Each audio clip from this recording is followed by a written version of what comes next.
Primera de Pedro 3:18. Porque también Cristo padeció una sola vez por los pecados, el justo por los injustos, para llevarnos a Dios, siendo la verdad muerto en la carne, pero vivificado en espíritu, en el cual también fue y predicó a los espíritus encarcelados, los que en otro tiempo desobedecieron, cuando una vez esperaba la paciencia de Dios en los días de Noé, mientras se preparaba el arca, en la cual pocas personas, es decir, 8, fueron salvadas por agua. El bautismo que corresponde a esto ahora nos salva, no quitando las inmundicias de la carne, sino como aspiración de una buena conciencia hacia Dios, por la resurrección de Jesucristo, quien habiendo subido al cielo hasta la diestra de Dios, y a él están sujetos ángeles, autoridades y potestades. Este día excelente, como dijimos, desde las 6 de la mañana hemos estado celebrando. Después de aquí participamos de la Santa Cena y luego participamos de unos bautizos. Tenemos varias personas que se van a bautizar y luego un botanón, una comidota que vamos a darnos, pero bien sabrosota. Luego fíjese, versículo 18. Porque también, 1 Pedro 3:18, porque también Cristo padeció una sola vez por los pecados. Una sola vez. Romanos 6:23 dice, porque la paga del pecado es muerte. Se tenía que pagar. Ese es el precio. Pecaste, tienes que morir.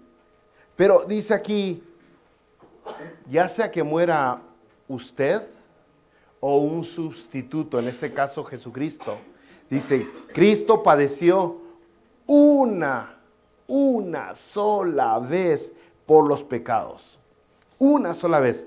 Un solo evento, en un solo tiempo de la historia, no repetido jamás, que cambia el destino completo de la humanidad. Un evento, algo que ocurrió una sola ocasión, cambia el destino de su vida. Murió, dice, una sola vez, padeció una sola vez. O sea, eso es con validez perpetua. Lo que Jesucristo hizo cuenta, tiene valor por siempre y por siempre y por siempre. Allá en Hebreos, en el capítulo 9, versículo 28, dice la palabra de Dios que Cristo fue ofrecido una sola vez para llevar los pecados de muchos. ¿Por qué? ¿Por qué le hace énfasis la palabra de Dios tanto a una sola vez? Pues es que no tenemos que estar matando a Jesucristo a cada ratito. No hay que estarlo sacrificando a cada ratito. Ni tampoco el sacrificio de Él es incompleto, de tal manera que nosotros tenemos que estarnos sacrificándonos para conseguir o para poder pagar, dar el pago completo que Jesucristo no alcanzó a hacer por nuestros pecados. No, Él lo hizo una sola vez y es suficiente.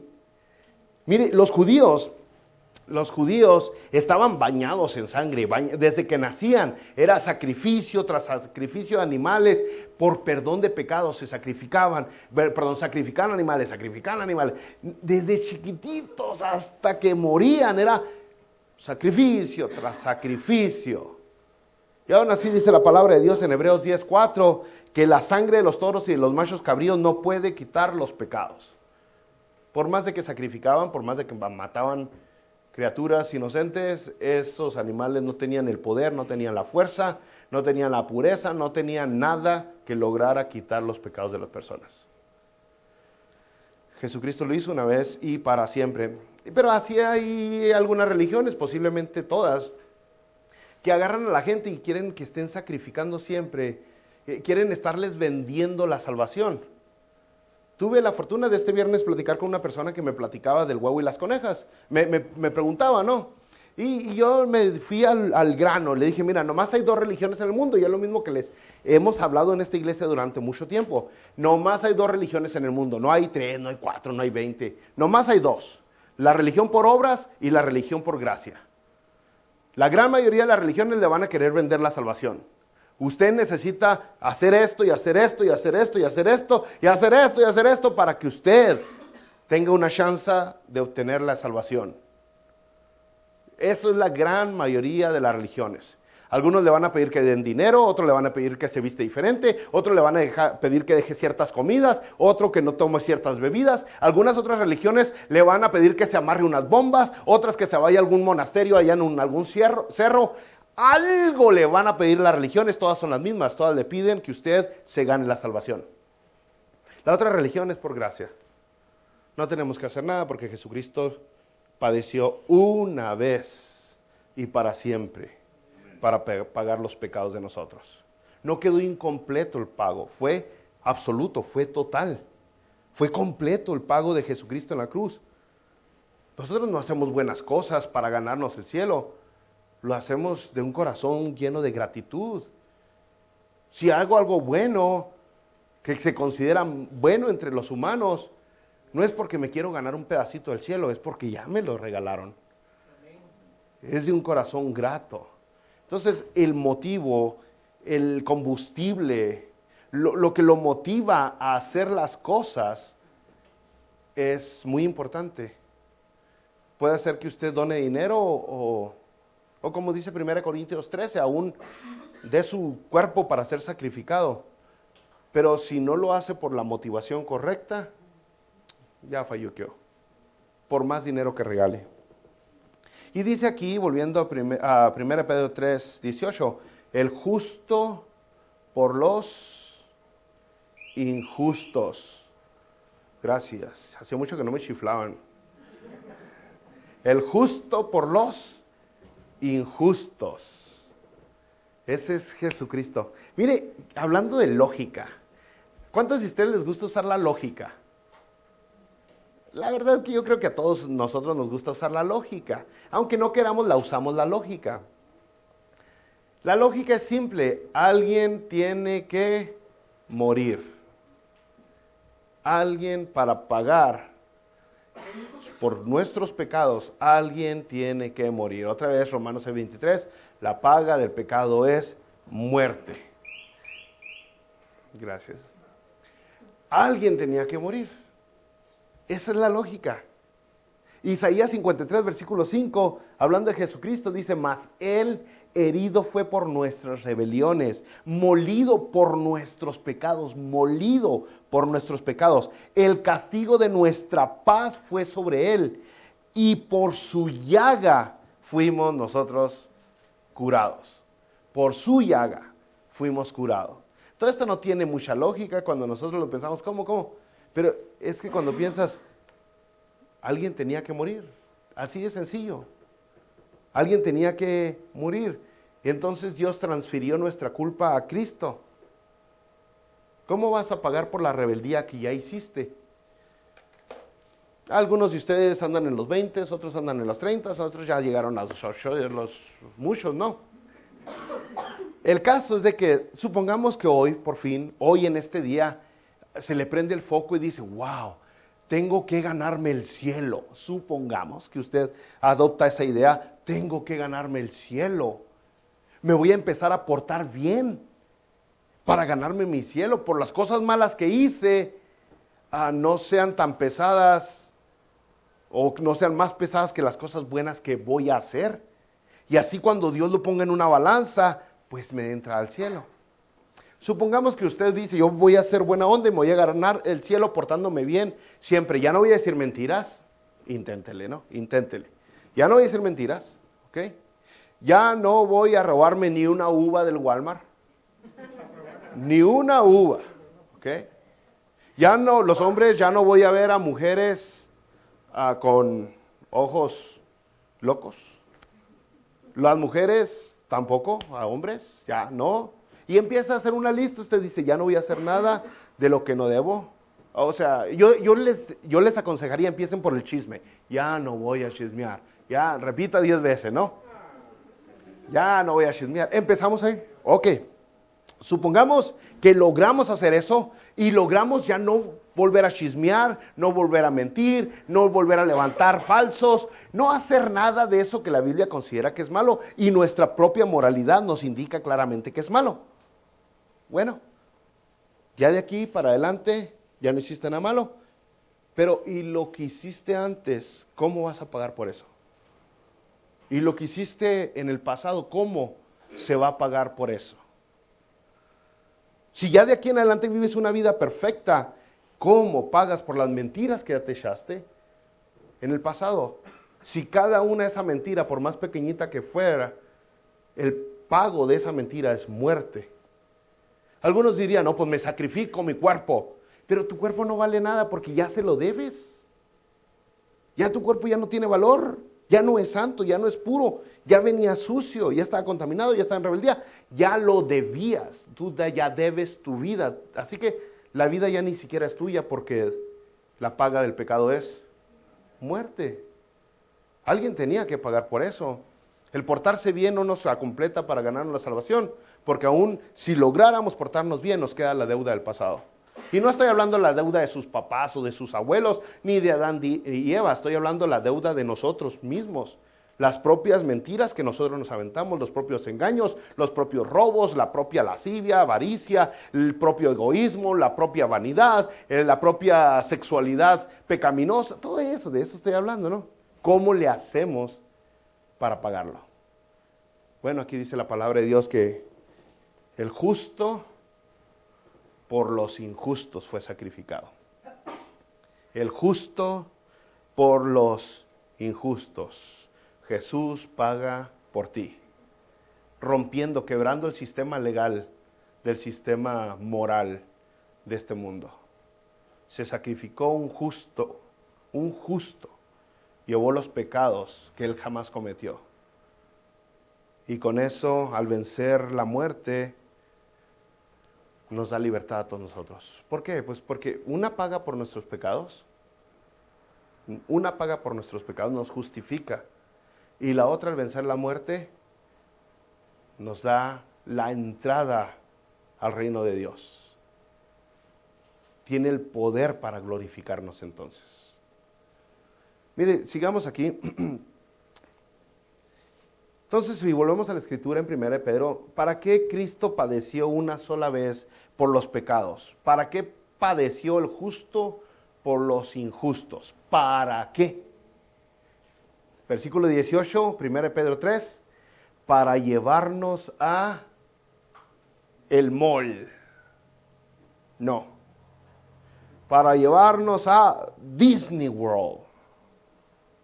¿Para qué? Para llevarnos a Dios. Ese es el propósito. Antes éramos enemigos de Dios. No había amistad entre nosotros y Dios. Pero llega Jesucristo y debido al sacrificio que hace, se convierte en nuestro intercesor, en nuestro mediador, en nuestro introductor. Se convierte en el que dice quién entra y quién no entra al reino de Dios. El Señor Jesucristo lo dijo bien claro en Juan 14:6. Uno de los versículos que usted se debe memorizar. Jesús dijo, yo soy el camino, la verdad y la vida. Nadie entra al Padre sino por mí. Ese es Jesucristo, ese es lo que se convirtió Jesucristo. Juan 14:6 dijo Jesús, yo soy el camino y la verdad y la vida. O sea, ya no es usted enemigo de Dios. Ya no está peleado con Dios. Por su misericordia, Él mismo nos reconcilió, nos rescató de la culpa del pecado. Que la culpa es bien poderosa. No, hombre, la culpa, nomás ese sentimiento de culpa es tan poderoso que ha logrado terminar con familias, ha logrado terminar con ministerios, ha logrado terminar con relaciones de todo tipo y ha logrado que la misma gente se suicide, nomás por el sentimiento de culpa. Y Él nos quita la culpa. No, ya no te sientas culpable. Ya pagué por ti para que tú tengas libertad. ¿Cómo logró llevarnos a Dios? Volviendo a la cita aquí en 1 Pedro 3:18, dice, siendo a la verdad muerto en la carne. Primero, fue muerto en la carne. O sea, murió, físicamente murió, fue sepultado, o sea, su cuerpo se fue a la tumba. Si usted recuerda ya Marcos 15:46, lo explica muy clarito, que el cuerpo fue sepultado de Jesucristo. Pero ¿dónde estaba su alma? La alma, dirían algunos que andan tocando puertas, algunas sectas, dejó de existir. desapareció el alma, porque cuando uno muere no hay otro más allá, uno simplemente deja de existir. Eso es lo que dice la palabra de Dios, que el alma de Jesucristo dejó de existir. No, dice otra vez volviendo a la cita aquí en 1 Pedro 3, siendo a la verdad muerto en la carne, pero vivificado en espíritu. Vivificado el espíritu. El espíritu fue a otro lado. No se quedó en la tumba, no se quedó encerrado. Usted recordará cuando Jesucristo estaba a punto de morir, allá en Lucas 23, versículo 46, Jesucristo le dice a Dios Padre, Padre, en tus manos encomiendo mi espíritu. Y habiendo dicho esto, dice la Biblia, expiró. Así como dice la Biblia. Jesucristo, antes de que su cuerpo falleciera, le encomendó el espíritu a Dios. Y entonces otra vez volviendo a la cita, dice, siendo a la verdad muerto en la carne, pero vivificado en espíritu. Es como lo logró, es como logra darnos la salvación, la entrada al cielo, es como evita que vayamos a la condenación perpetua, es como evita que estemos por siempre separados de Dios. Y dice el versículo 19, en lo cual también fue y predicó a los espíritus encarcelados. ¡Ándale! Pues no que el espíritu deja de existir cuando muere el cuerpo. Dice aquí, Jesucristo fue y predicó. ¿A quién fue y predicó? ¿A dónde fue? ¿A la de aquí? ¿A la penitenciaría? ¿Fue a la cárcel? ¿De aquí, del condado? No, está hablando, ¿de qué está hablando? Del Hades, del Seol, o del infierno, o el de Gehenna, como le quiera llamar usted. Eso es lo que está diciendo Jesucristo. Murió su cuerpo, pero su espíritu fue vivificado. Y ahora su espíritu fue y predicó a los espíritus encarcelados. No a los que tenían la libertad, sino a los espíritus encarcelados, a una prisión donde habían espíritus encerrados. Ahora aquí en este pasajito no lo vamos a abarcar mucho porque no hay tiempo, pero allá está hablando de Génesis 6. Algunos afirman que son las personas que murieron y otros afirman que son los demonios que andaban haciendo sus cochinadas ahí en Génesis capítulo 6. Después lo discutimos. Pero ¿qué es lo que fue Jesucristo? A predicar al infierno, al Seol, al Hades. ¿Qué fue a predicar? Bueno, a mí me encanta porque Colosenses capítulo 2, versículo 14 nos dice más o menos lo que pasó allá cuando Jesucristo bajó. Entre la muerte y la resurrección de Jesucristo, Colosenses 2 nos dice esto. Ahí va, porque se pone bueno. Versículo 14. Dice, anulando el acta de los decretos que había contra nosotros, que nos era contraria, quitándola de en medio y clavándola en la cruz, y despojando a los principados. Dice, despojando a los principados y a las potestades. Los exhibió públicamente. Una exhibición pública, triunfando sobre ellos en la cruz. Pues parece ser que lo que fue a predicar Jesucristo fue victoria. Victoria. Victoria, éxito, triunfo. ¿Con quién? Allá en los espíritus encarcelados. Eso, yo ya tengo las llaves del infierno. Yo ya tengo las llaves del cielo. Ahí eso fue Jesucristo. A sacar a algunos de los que estaban guardados y a dejar más guardados a los demás. Fíjese, versículo 20.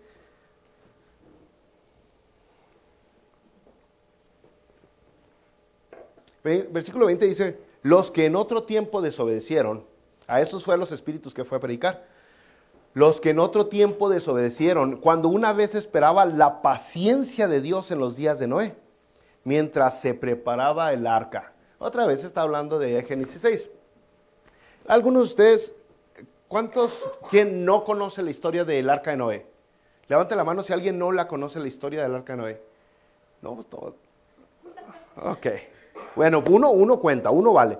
Bueno, resulta que dice la palabra de Dios allá en el libro de Génesis que llegó un momento donde la maldad de los hombres se multiplicó en gran manera. Que Dios pensó raer a la humanidad sobre la faz de la tierra, pero Noé, este hombre, halló gracia ante los ojos de Dios. Entonces, para no destruirlo a él y a su familia, le dice a Noé, tú construyeme un barco totote. Y Noé se pone a construir el barco. Segunda de Pedro nos habla que hasta predicaba Noé mientras construía el barco. Pero la gente no quería escucharlo. La gente se burlaba de Noé. No existía la lluvia en ese tiempo, nunca había llovido. Había una neblina que cubría toda la tierra. Entonces, después de muchos años de que Noé estuvo predicando y construyendo el barco junto con sus 3 hijos, que uno se llamaba Sem, otro Cam y Jafet. Sem, Cam y Jafet, y sus 3 nueras. Terminan el barco y dice la palabra de Dios que se suben animales. Dios envía animales a ese barco para salvarlos. Jirafas, ¿qué más? Leones, hipopótamos. Y Dios sube a los animales. Dios cierra la puerta del barco, nomás había una puerta y la cierra y empieza a llover por primera vez en la historia. Nunca había llovido, no existía la lluvia sobre este planeta. Entonces empiezan a subir las aguas y millones de personas mueren ahogadas. Todos los que no hicieron caso. Entonces, volviendo a la cita, si usted se da cuenta, aquí está hablándonos de que Jesucristo bajó hasta el paraíso, hasta el seno de Abraham, fue al Hades, al Seol, y arrancó las puertas del paraíso, y le dio libertad a Abraham, a José, a Isaac, a Jacob, a Juan el Bautista, porque arrancó las puertas de ahí. Fíjese, de tal manera que en el momento que Jesucristo fallece, en ese instante la palabra de Dios, vamos a Mateo 27, versículo 52, dice, y se abrieron los sepulcros. En el momento que Jesucristo muere, dice, se abrieron los sepulcros y muchos cuerpos de santos que habían dormido se levantaron. Imagínense, llega Dios al infierno y arranca las puertas de aquellos héroes de la fe que estaban encerrados y los deja libres, los deja salir. Ya no están más sujetos a la condenación eterna. Aquellos que murieron creyendo en Dios, si usted sabe cuáles, excelente. Si no, lea Hebreos 11. Hebreos 11, creo que sí, hermanos. El caso es de que la palabra de Dios nos muestra que Dios llegó en ese momento entre la muerte y la resurrección y libera a todos los que estaban encerrados.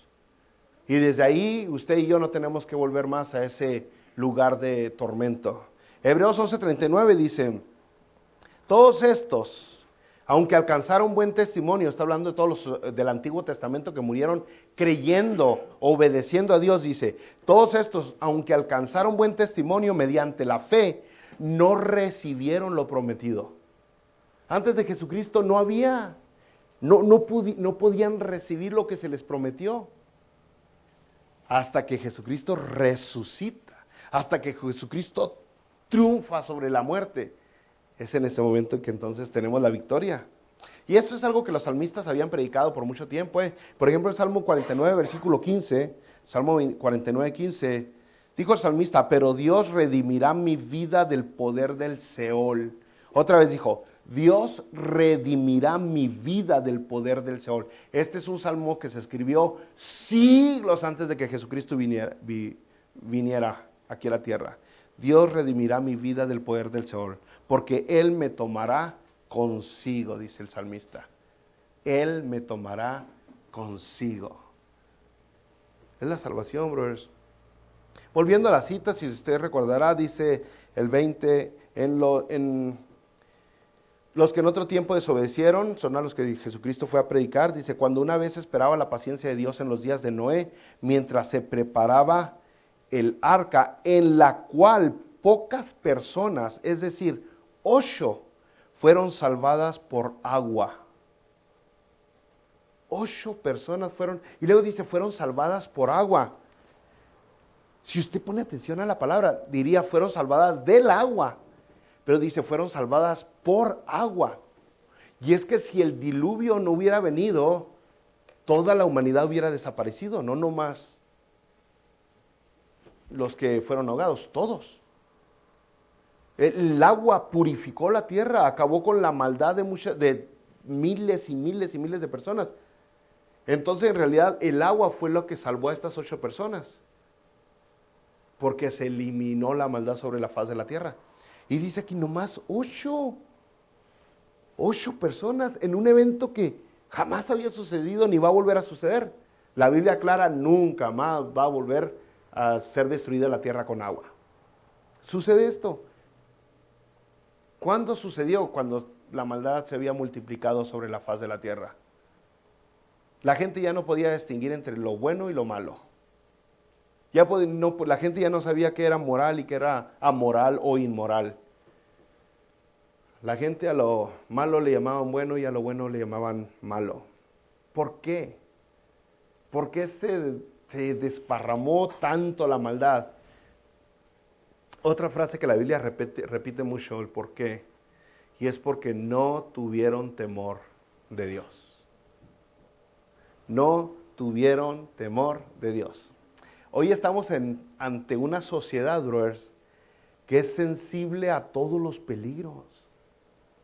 Estamos delante de una sociedad que le teme a todo, le tiene miedo a todo, menos a Dios. El temor que le tiene esta sociedad al coronavirus y al rascavirus y al changovirus es enorme, es grandísimo, pero a Dios no le tienen miedo. Bien sensible que es esta sociedad a los peligros como nunca. Nunca había visto una sociedad tan temerosa como hoy. Tienen miedo de perder sus ahorros en el banco, pero no le tienen miedo a Dios. Tienen miedo de perder su pareja, su novio, su novia, su esposo, su esposa, sus hijos. Tienen miedo de que sus hijos se les vaya, pero no le tienen miedo a Dios. Tienen miedo de algún ataque terrorista que vaya a suceder aquí o allá, pero no le tienen miedo a Dios. Tienen miedo de que les echen alguna toxina, algún veneno, algún químico en su bebida, en su comida. Tienen miedo de comidas contaminadas. Hasta prohíben la lechuga, el tomate, pero no le tienen miedo a Dios. Esta sociedad no le tiene miedo a Dios, pero le tiene miedo a todo. Hasta los chihuahuas les tienen miedo. Hay personas que compran auto viendo cuál tiene mejores ratings en la seguridad, en los choques que les hacen. Y dicen, este es buen carro. Le tienen miedo a choques, le tienen miedo a carros mal protegidos. Pero a Dios no.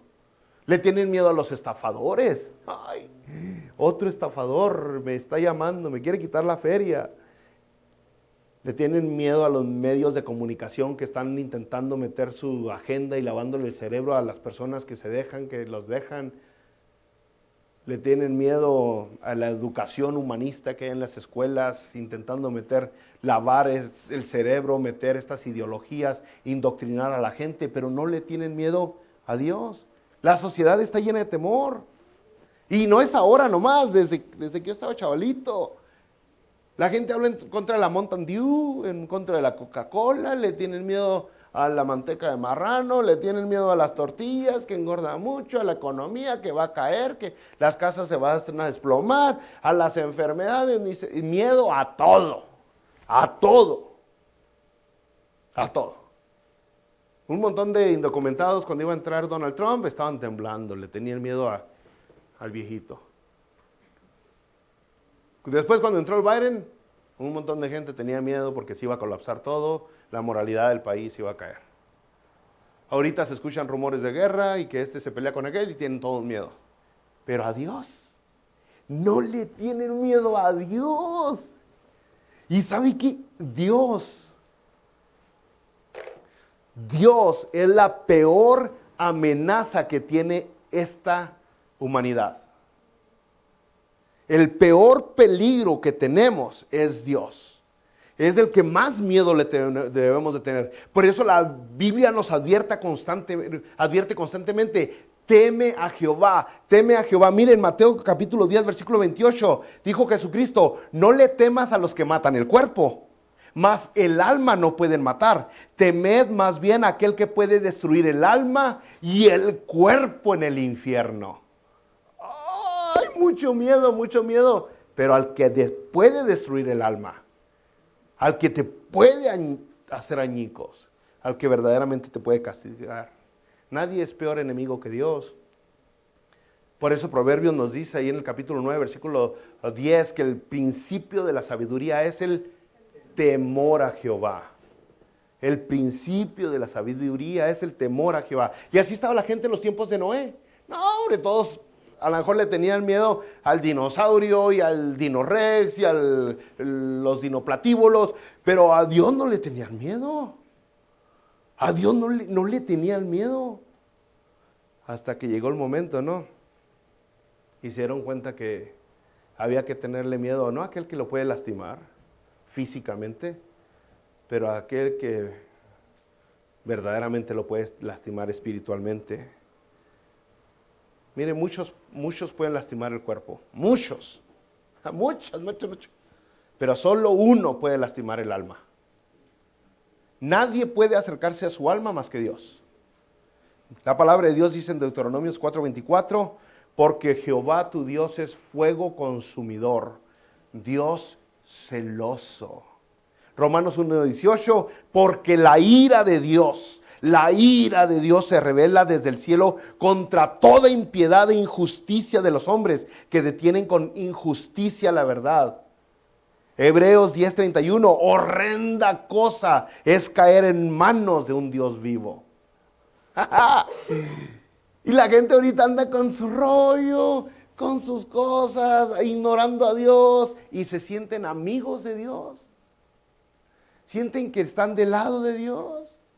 No más porque de vez en cuando van a una iglesia, no más porque se memorizaron 2 o 3 versículos bíblicos, no más porque alguna vez tuvieron algo que ver con la Biblia o algo similar, se sienten que están del lado de Dios, a lo mejor porque nunca han matado a nadie, a lo mejor porque no son estafadores, a lo mejor porque no son violadores, a lo mejor por algo se sienten que están del lado bueno de Dios, cuando no entienden que al menos de que Jesucristo esté en su vida, son enemigos de Dios. Y sin Jesucristo no hay manera de reconciliarnos con Dios. Viene el juicio y en el juicio todos mueren. Como los Cruz, ¿se acuerda? Todos mueren. Otra de 1 Pedro 3:20, en la cual dice, hablando de Noé, en la cual pocas personas, es decir, 8 fueron salvadas por agua.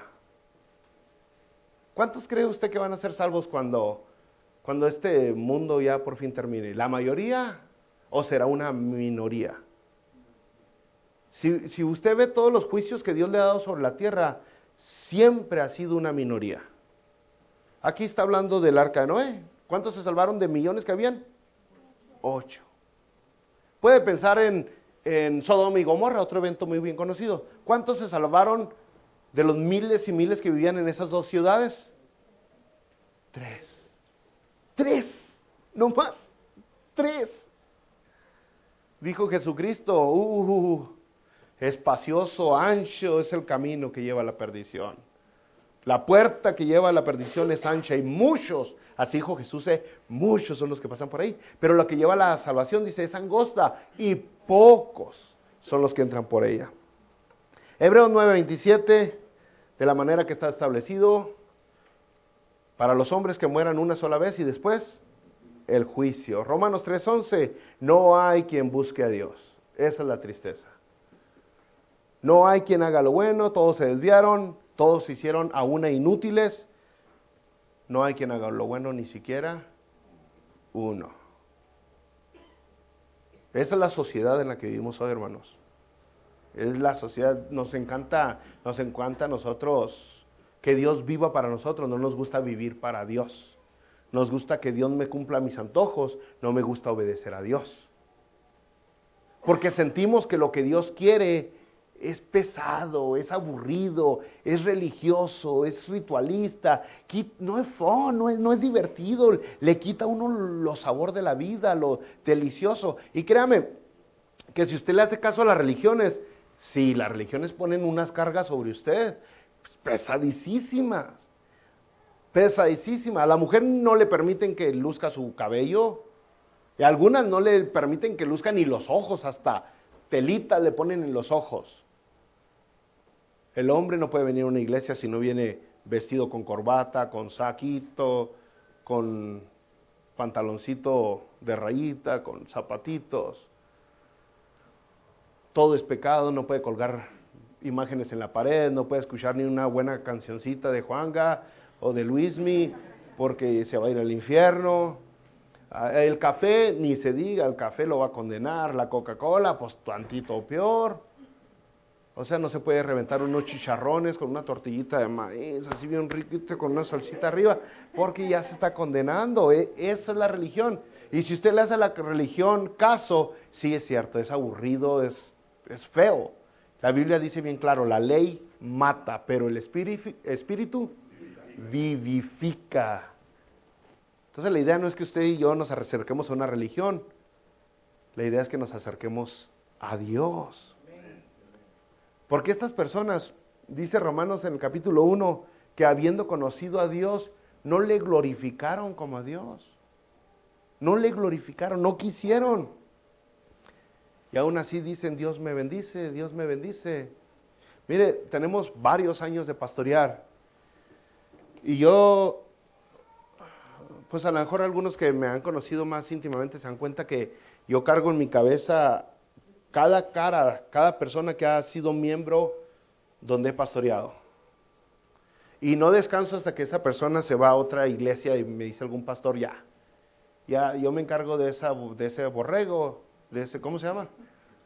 Borrega, oveja, sí es cierto, oveja. Me dice, yo me encargo de esa oveja, yo le diría, de esa chiva, dirá, no es cierta. Pero en realidad, tenemos muchos brothers que no van a ninguna iglesia. No van a ninguna iglesia. Hace un año exactamente volvieron unos que andaban perdidos. Y les dijimos, ¿por qué en 7 años que se salieron de aquella iglesia no han ido? Y dijeron, por su culpa, pastor. Así me dijeron, ¿cómo que por mi culpa? Porque nadie predica como usted, pastor. Gracias, más carga, ¿no? Usted no tiene que buscar al pastor. ¿A quién tiene que buscar? A Dios, no más, a Dios, no a un sacerdote, no un obispo, no un diácono, ni siquiera el que reparte las de esas cositas. ¿Cómo se llama? Gracias. El ujier. Usted busca a Dios, a Dios, a Dios. Porque cuando yo pienso en las personas que no están yendo a una iglesia y veo que ponen algo en el Facebook y andan con su vida de alcoholismo y diciendo palabras blasfemas, insultos, y como que nadie gobierna sobre su boca, y luego ponen, gracias a Dios ya tuvimos otro hijo. Gracias a Dios. ¿Por qué creen que Dios los bendice si no tienen temor de Dios? Gracias a Dios mi hija ya cumplió 15 años. ¿Por qué crees que gracias a Dios?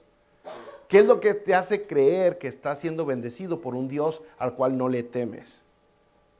Y sabemos que no le temes porque te emborrachas, porque andas de avaricioso, porque andas de pleitista, porque andas haciendo todo lo que la Biblia te dice que no hagas.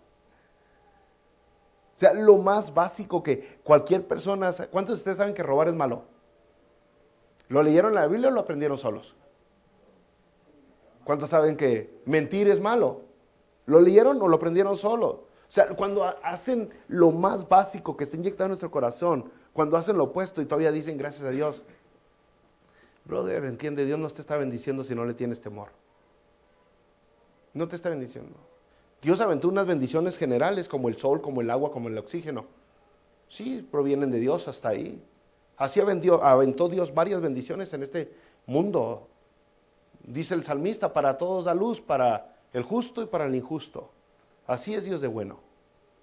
Pero no creas que estás del lado agradable de Dios. cuando andas con tu vida toda retorcida. Fíjese, Salmo 115, versículo 13 dice, bendecirá a los que temen a Jehová, a pequeños y a grandes. ¿A quién bendecirá? A los que temen a Jehová. Es por eso que en esa arca solamente se subieron 8. 8. Todos fueron bendecidos con luz. Todos eran bendecidos con plantas, con comida. Todos fueron bendecidos con agua. Pero solamente 8 fueron bendecidos con el arca que los salvó.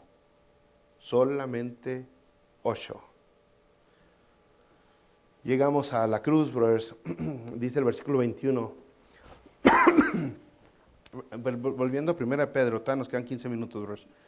Volviendo a 1 de Pedro, dice el versículo 21, el bautismo que corresponde a esto ahora nos salva. ¿Cómo se relaciona lo que pasó con Noé y lo que pasó con Jesucristo? ¿Cómo se relaciona el miedo que no tuvo la gente en el tiempo de Noé con el miedo que no tiene la gente ahora con Jesucristo? Y luego dice el versículo 21, el bautismo, después de que habló del diluvio, de la inundación, dice, y después de que dijo que fueron 8 salvados por el agua, no salvados del agua, dice, salvados por el agua, dice, el bautismo que corresponde a esto ahora nos salva. La gente en el tiempo de Noé que se salvó porque creyó en Dios, porque obedecieron a Dios, hicieron lo que Dios les dijo. Ahora fueron salvados de esa manera. Dios les dijo, ahí viene el agua, hagan un barco. Lo hicieron. Y luego aquí dice, el bautismo que corresponde a esto ahora nos salva. ¿Cómo? Y si usted le dice, por la resurrección de Jesucristo, quien habiendo subido al cielo está a la diestra de Dios, y a él están sujetos ángeles, autoridades y potestades. El bautismo nos salva por la resurrección de Jesucristo. Todavía Colosenses 2:12 dice que somos sepultados con él en el bautismo, en el cual fuiste también resucitados con él. Fuiste sepultados en el bautismo y con él fuiste también resucitado con él, mediante la fe en el poder de Dios que le levantó de los muertos. Y aquí está la clave, dice, mediante la fe. Que es lo mismo que tuvieron en el tiempo de Noé, fe. Es lo mismo que usted tiene cuando usted se bautiza, fe. Ahora aquí cuando dice el bautismo que corresponde a esto, toda 13 minutos dura. El bautismo que corresponde a esto está hablando de la sumersión. Cuando tú te sumerges en Dios. Hoy se van a bautizar varios y creo que todos los que se van a bautizar entienden que la palabra bautizo significa, es una traducción transliterada, significa sumersión. Eso es lo que la palabra bautizo significa, sumergirse. Es una expresión pública de fe, brothers. Es la manera más básica de demostrar fe. Es la manera más básica, más sencilla, más simple de demostrar obediencia. ¿Cómo es que nos salva en el bautismo? Si hemos hablado miles de veces que el bautismo no salva a nadie. ¿Por qué ahora la Biblia dice que nos salva? Y luego aclara, dice, 1 Pedro 3, no quitando las inmundicias. Ahí aclara, no quitando las inmundicias de la carne, sino como la aspiración de una buena conciencia hacia Dios. O sea, está sumergido en fe, en buena conciencia, en búsqueda de una buena conciencia, una conciencia limpia. Cuando usted pega estos dos asuntos de Jesucristo y el arca de Noé, se da cuenta que se necesita ambos, fe y obediencia. Fe y obediencia. Si Noé creyó a Dios, que es fe, pues entonces se mostró en la obediencia que construyó el arca. Lo mismo hoy, si usted cree en Jesucristo como Señor y Salvador, entonces lo demuestra en lo más básico que es el bautizo. Es lo más básico. A través de los años personas me han dicho, me voy a bautizar, brother, cuando deje de decir malas palabras. Me voy a bautizar cuando deje ese trabajo. Me voy a bautizar cuando deje de estar en unión libre. ¿Cuál es la primera ordenanza que Jesucristo nos da siempre? El bautizo. Incluso hay iglesias que le prohíben a alguien casarse si está en unión libre. La gran mayoría de ellas, de hecho. Le prohíben a alguien casarse, dije. Bautizarse, perdón. Le prohíben a alguien bautizarse si está en unión libre. Le prohíben a alguien bautizarse si aún no cumple con ciertos requisitos. En realidad, bro, el bautizo es el primer paso de obediencia, no es el segundo, no es el tercero. Y es simplemente una expresión de fe, donde usted le está diciendo a la gente, yo creo en Dios. No estoy creyendo en mis fuerzas. Me estoy sumergiendo, zambutiendo, me estoy metiendo a lo más profundo de una relación personal con Dios, porque sin Él no voy a poderme limpiar la conciencia, no voy a poder limpiar mi maldad, no puedo limpiar ni mis pensamientos. Hay cosas que no quiero pensar y las pienso. Hay cosas que no quiero hacer y las hago, dijo Pablo. Solamente en una conexión, una intimidad, una relación personal con Dios es que puede pasar eso. Les voy a dar bonos. Es día de resurrección, brothers. Ustedes aguanten. ¿Alguna vez usted ha leído los 10 mandamientos? ¿Cómo dicen? Dígame uno de los 10 mandamientos. A ver, uno. A ver, ¿quién primero? Amarás al Señor tu Dios. Así lo dejamos. ¿Quién más? ¿Quién dijo? No matarás. ¿Quién más? No robarás. Ahí le dejamos. Amarás, no robarás, no matarás. ¿Por qué Dios en los 10 mandamientos puso no robarás y no puso no robes? No puso no mates. ¿Por qué habló en el futuro y no en el presente? Imagínese usted que vaya a una alberca y diga a la alberca, no correrás. Pues se la va a partir bien gacho. ¿Cómo dice la alberca? No correr. Presente, no dice no correrás. Porque bueno, ese anuncio es para mañana. Mañana que venga a lo mejor ya no corro. No dice no correrás la alberca, dice no correr. ¿Y por qué Dios puso los mandamientos así? ¿Sabe por qué? Porque sin el poder de Jesucristo, sin el Espíritu Santo no podemos cumplir ni siquiera un solo mandamiento. Fue hasta que Jesucristo logró lo que logró en la cruz. Fue hasta que el Espíritu Santo entró en su corazón que usted puede entonces obedecer a Dios. Mientras podemos intentarle, vamos a querer, pero sin el Espíritu Santo no podemos. Intentamos cambiar, intentamos mejorar, intento ya no chismear, intento ya no mentir, intento ya no robar, pero se me pega lo ajeno. Es que sin el Espíritu Santo no se puede. Y de eso se trata, entonces, sumérgete en Dios. Sumérgete en Dios. Y no es cosa ligerita, es algo serio. O sea, tienes que entender lo que es tan serio que Dios te va a pedir cuentas.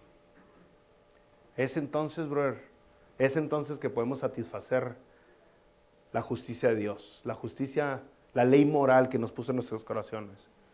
Le tememos a Dios, lo buscamos a Él, nos sumergimos en su presencia y entonces cuando invitamos a Jesucristo a nuestro corazón, cuando aceptamos el sacrificio que Él hizo en la cruz, entonces somos vivificados en espíritu. Efesios dice, estabas muerto, mas ahora te ha traído a vida. No se puede sin Jesucristo, no se puede sin el Espíritu Santo. Lo voy a invitar a que oremos. Alguien decía, un día diferente, brothers. Otra vez día de resurrección. Es la pachanga más grande, aún más que Navidad. O sea, a mí me encanta la Navidad, no me malentienda, pero el día de resurrección es el día de éxito, es el día de triunfo, es el día donde mis pecados fueron clavados, fueron pagados, es el día donde Dios me dice, ahora sí tienes comunión directa conmigo, ya no necesita usted a un pastor para que hable por usted, ya no necesita a un diácono, ya no necesita a nadie más que a Jesucristo como su mediador. Y eso se logró gracias al sacrificio, a la resurrección de Jesucristo en la cruz. Yo hoy le voy a pedir a usted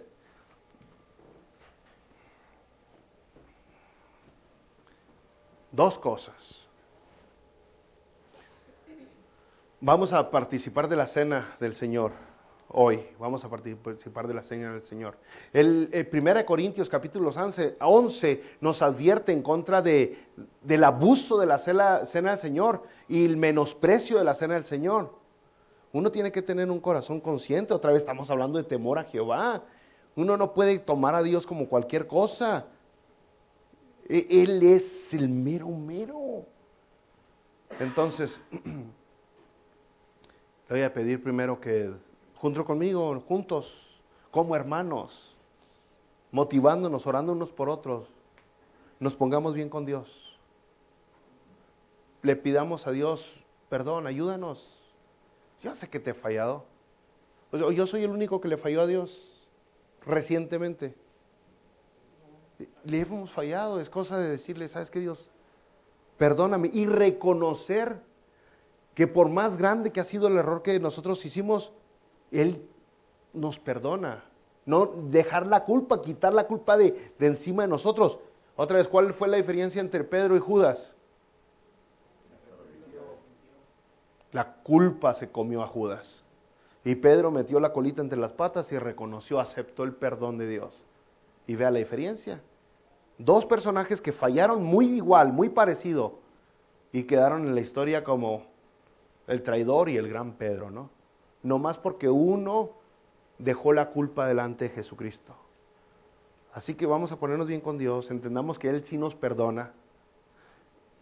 Eso es lo primero que le pido. Y lo segundo es que participemos de la cena del Señor, que me acompañe a participar de esta ordenanza. Entonces hoy en este día vamos a hacer las dos ordenanzas que el Señor Jesucristo instituyó, dejó en la iglesia. La cena del Señor y bautizos. Y si alguien se quiere bautizar, hermanos, si alguien más de los que están aquí se quieren bautizar, no más son 350 lo que cobramos. No es cierto, no cobramos nada, ¿eh? Pero, ¿por qué no? Mire, no lo voy a invitar a que haga una otra cosa, no lo voy a obligar a que haga una cosa. ¿Por qué no decide usted, se queda sentado?